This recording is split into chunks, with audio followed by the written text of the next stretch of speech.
طه ما أنزلنا عليك القرآن لتشقى. سورہ طه کی آیت نمبر 1 اور 2 سے بیان ہے۔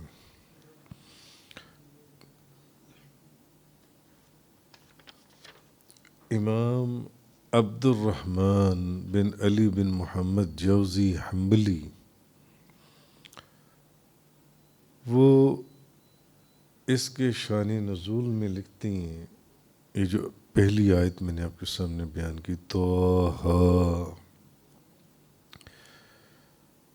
کہ حضرت علی رضی اللہ تعالی عنہ نے فرمایا ہے کہ نبی کریم صلی اللہ علیہ وسلم نماز میں جب تھک جاتے تو کبھی ایک پاؤں پر وزن ڈالتے، کبھی دوسرے پاؤں پر وزن ڈالتے۔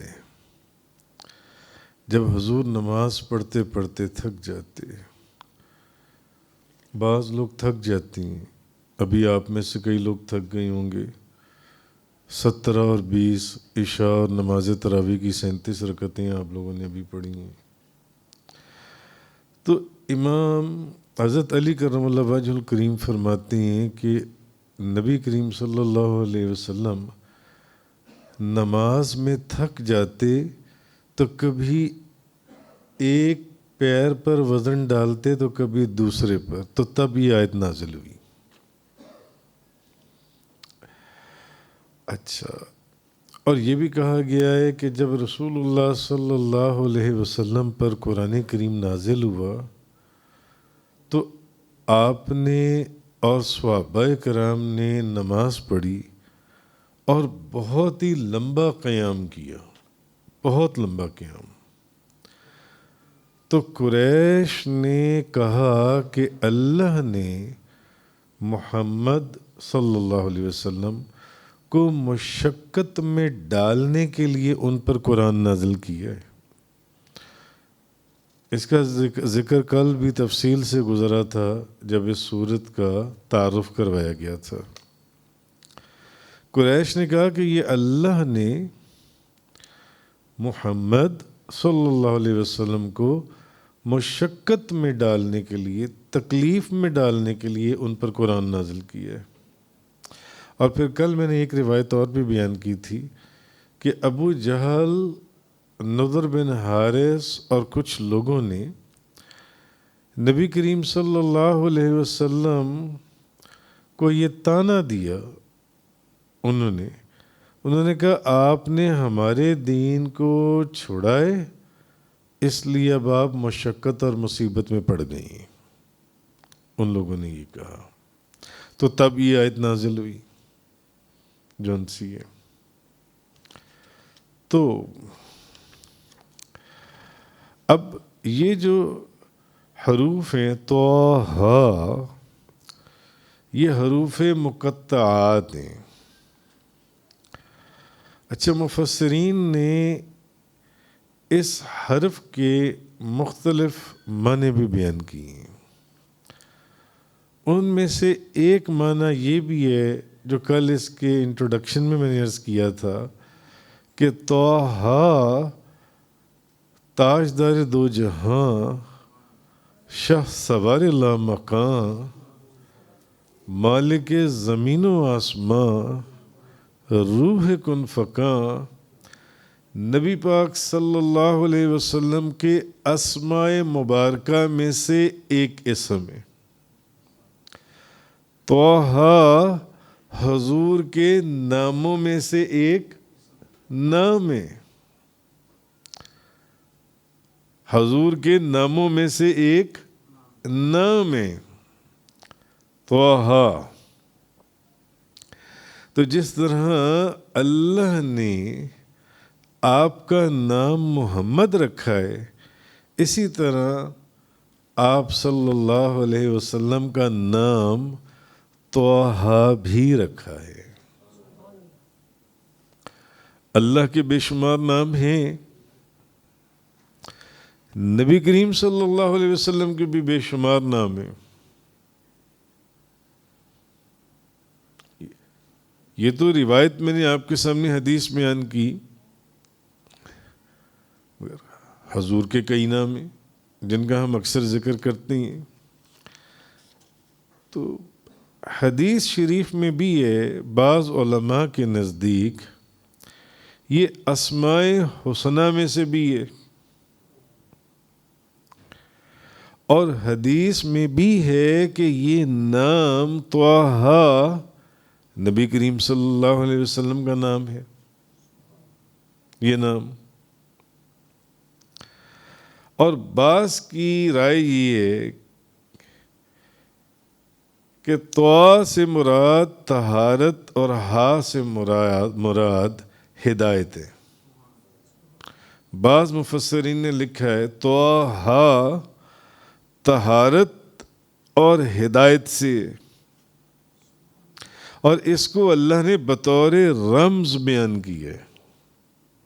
بطور رمز یعنی اللہ نے اپنے محبوب کو فرمایا ہے اے گناہوں سے پاک اور اے خلق خدا کو ہدایت کی طرف رہنمائی کرنے والے. تو رمز اشارے میں اللہ نے فرمایا طٰہٰ، حضور کے ناموں میں سے ایک نام تو بن گیا کہ اے گناہوں سے پاک، طہارت، اور اے خلق خدا کو ہدایت کی رہنمائی کرنے والے، ہدایت کا راستہ دکھانے والے. اور علامہ نظام الدین نیشا پوری نے اپنی تفسیر میں اس کی ایک اور توجیہ نقل کی ہے لطیف. وہ کہتے ہیں کہ حساب جمل کے حساب سے اب توئے جو ہے اس کا عدد 9 بنتا ہے اور ہا کا عدد 5 ہے. جو لوگ حروف ابجد کو جانتے ہیں، حروف ابجد کو سمجھتے ہیں، ان کے عادات کو سمجھتے ہیں، علم جفر کو سمجھتے ہیں، یہ وہ ایک علیحدہ ساری دنیا ہے. وہ کہتے ہیں کہ توئے کا جو عدد ہے وہ 9 ہے اور ہا کا عدد جو ہے وہ 5 ہے، جس کا مجموعہ 14 بنتا ہے. جس کا مجموعہ طٰ ہا کا، توئے اور ہا کا جو مجموعہ ہے وہ کیا بنتا ہے؟ 14. علامہ نظام الدین نیشا پوری اپنی تفسیر، قرآن کی تفسیر میں لکھ رہے ہیں. تو اس کے عادات 14 بنتے ہیں. وہ فرماتے ہیں کہ اس کا مطلب ہے یہاں بھی جیسے وہاں طٰہٰ رمز اور اشارے میں فرمایا گیا کہ اے گناہوں سے پاک اور اے خلق خدا کو ہدایت کا راستہ دکھانے والے. اب یہاں ایک اور رمز علامہ نظام الدین نیشا پوری جو انہوں نے اپنی تفسیر میں بیان کی کہ توئے کے عدد ہیں 9 اور ہا کے کتنے 5، تو یہ عدد بن گیا کتنا 14، جس کا مطلب یہاں پر بھی ایک رمز سے اشارہ ہے اے 14ویں کے چاند، اے 14ویں کے چاند. اور علامہ سید ابو الفضل سعید محمود آلوسی بغدادی حنفی، جن کا مزار بغداد شریف میں ہے، اپنی تفسیر روح المعانی کے اندر لکھتے ہیں مزید اسی کے اوپر کہ اے عالم امکان کے آسمان کے ماہ تمام اور اے فلک وجود کے 14ویں کے چاند، کیونکہ اس کے حروف 14 بنتے ہیں. وہ یہ لکھتی ہیں اس کے اندر. تو ایک حدیث میں ہے، بخاری شریف کے اندر ہے کہ نبی کریم صلی اللہ علیہ وسلم نے فرمایا میرے 5 اسماء ہیں. حضور نے فرمایا کتنے اسماء ہیں؟ 5. نبی پاک صلی اللہ علیہ وسلم نے، حضور نے فرمایا میں محمد ہوں اور میں احمد ہوں. حضور اپنے 5 نام بتا رہی ہیں. حضور نے خود بتایا. حضور نے فرمایا میرے 5 اسماء ہیں. بخاری شریف کی حدیث. میں محمد ہوں اور میں احمد ہوں اور میں ماہی ہوں. یعنی اللہ میری سبب سے کفر کو مٹاتا ہے. اور میں حاشر ہوں کیونکہ اللہ نے میرے قدموں پر حشر کرنا ہے. اور میں عاقب ہوں, سب نبیوں کے بعد آنے والا ہوں. حضور نے فرمایا میرے کتنے نام ہیں؟ 5. میں محمد ہوں, میں احمد ہوں, میں ماہی ہوں, میں حاشر ہوں اور میں عاقب ہوں. آہا. اور بعض روایات کے اندر نبی پاک صلی اللہ علیہ وسلم, بعض احادیث میں آیا ہے کہ حضور نے فرمایا میرے 10 نام ہیں. یہ تو بخاری شریف کی حدیث میں آیا نا کہ میرے 5 نام ہیں. اور بعض روایات میں آیا کہ نبی کریم صلی اللہ علیہ وسلم نے فرمایا میرے کتنے نام ہیں؟ 10. میرے 10 اسماء ہیں. 5 تو حضور نے یہ بتا دیے, محمد, احمد, ماہی, حاشر, عاقب. اور بعض حدیثوں میں آئے ہیں کہ حضور نے کہا میرے 10 نام ہیں, اور ان میں حضور نے طٰہٰ اور یاسین کا بھی ذکر کیا ہے کہ یہ بھی میرے نام ہیں.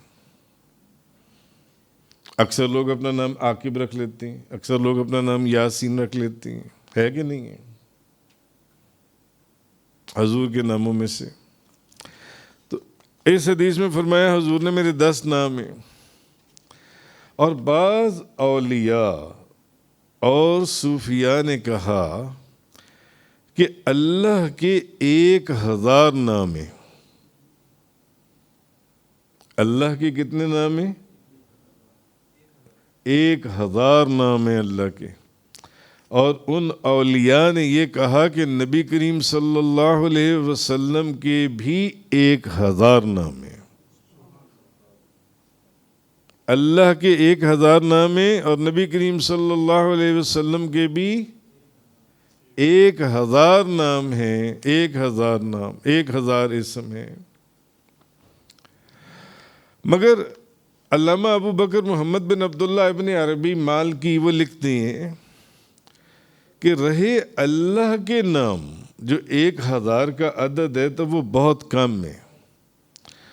وہ لکھتے ہیں کہ اگر اللہ کے اسماء کو لکھنے کے لیے سمندر سیاہی بن جائیں, بلکہ ان جیسے 7 اور سمندر بھی سیاہی بن جائیں تو اللہ کے اسماء کو نہیں لکھا جا سکتا. کتنا سمندر ہے. آپ کی زمین تو ایک حصہ ہے, سمندر 3 حصے ہیں زمین کے اوپر. آپ کی ایک حصے کے اوپر کتنے سینکڑوں ممالک ہیں, کئی 100 ملک ہیں, ہزاروں لاکھوں شہر ہیں دنیا میں, اور ابھی یہ ایک حصہ ہے تو سمندر 3 حصے ہیں. وہ کہتے ہیں یہ 7 سمندر ہو جائیں اس طرح کے, وہ خشک ہو جائیں گے مگر اللہ کے اسماء نہیں لکھے جا سکتے. اللہ کے اسماء نہیں لکھے جا سکتے. مگر بعض اولیاء نے کہا کہ نہیں. اچھا, حضور نے ایک حدیث میں تو کہا میرے 5 نام ہیں, دوسری میں آیا 10 نام ہیں. بعض اولیاء نے کہا کہ اللہ کے 1000 نام ہیں اور حضور کے بھی 10 نام ہیں. مگر بعض نے کہا کہ اللہ کے جو نام ہیں وہ تو سمندروں کے سمندر سیاہی بن جائیں, خشک ہو جائیں گے, مگر اللہ کے نام لکھ نہیں پائیں گے. اتنے اللہ کے نام ہیں.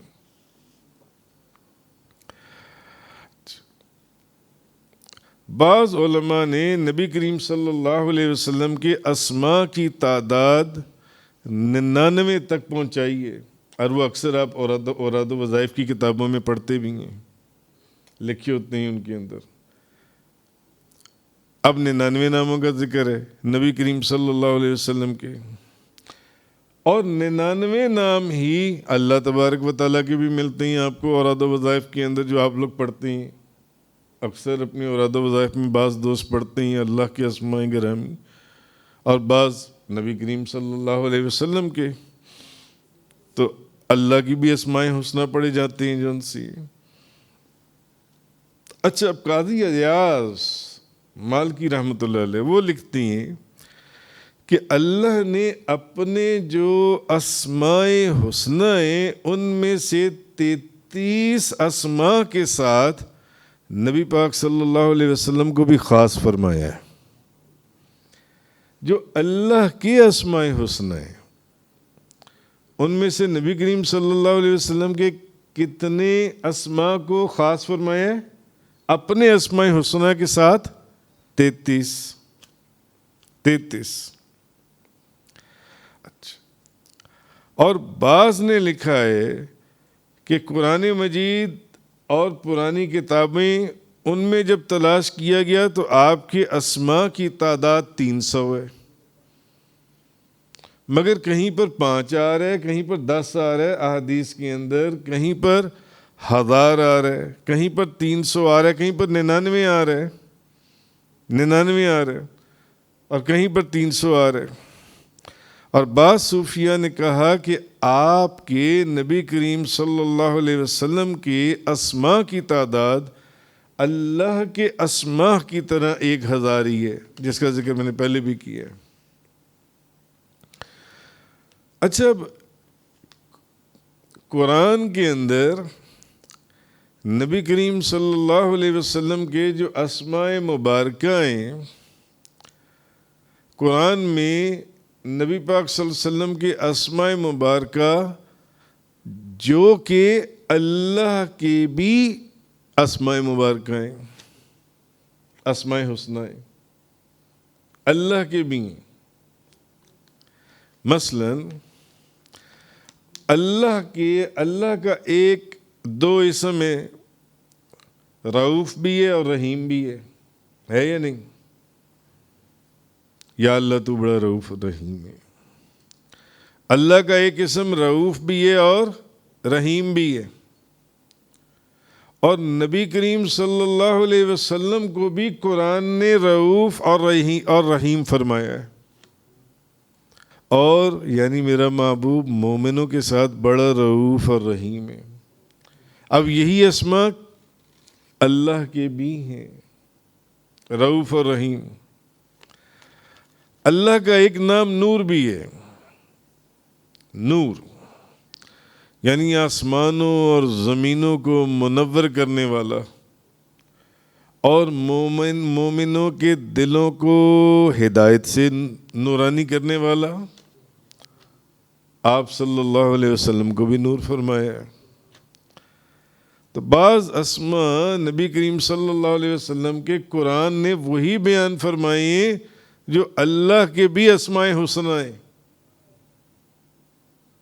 اللہ کے بھی اسماء حسنہ ہیں۔ تو جو اللہ کے اسماء حسنہ ہیں وہ رسول اللہ صلی اللہ علیہ وسلم کے بھی اسماء ہیں۔ اچھا، ان میں صرف ایک ظاہری طور پر ایک ریزیمبلنس یا سملیرٹی ایک پائی جاتی ہے کہ اللہ کو بھی نور کہا گیا، آپ کو بھی نور کہا گیا، اللہ بھی رؤوف و رحیم، آپ بھی رؤوف و رحیم۔ ظاہری ایک سملیرٹی ہے، ریزیمبلنس ہے کہ وہی چیز جو ادھر کہی گئی وہی ادھر بھی کہی گئی، جو اللہ کے لیے کہی گئی وہ نبی کریم صلی اللہ علیہ وسلم کے لیے بھی کہی گئی۔ مگر مفسرین لکھتے ہیں کہ معنی کے اعتبار سے ان میں زمین اور آسمان کا فرق ہے، اس سے بھی زیادہ فرق ہے۔ مثلا رحیم اللہ کا بھی اسم ہے اور اللہ کے رسول کا بھی اسم ہے، لیکن اللہ رحیم خود سے ہے اور آپ صلی اللہ علیہ وسلم رحیم اللہ کے بنانے سے ہیں، آپ خود سے نہیں ہیں۔ آپ کو اللہ نے رحیم بنایا ہے، مگر اللہ کو کسی نے رحیم نہیں بنایا۔ اللہ خود سے رحیم ہے۔ دیکھنے میں بظاہر اللہ اور اللہ کے رسول کے ناموں میں بڑی سملیرٹی اور ریزیمبلنس دکھائی دیتی ہے، مگر معنی کے لحاظ سے زمین اور آسمان سے بھی زیادہ فرق ہے کہ اللہ خود سے رحیم ہے، آپ کو اللہ نے رحیم بنایا ہے۔ پھر اللہ ازلی اور ابدی رحیم ہے۔ مفسرین لکھتے ہیں آپ حادث اور فانی رحیم ہیں۔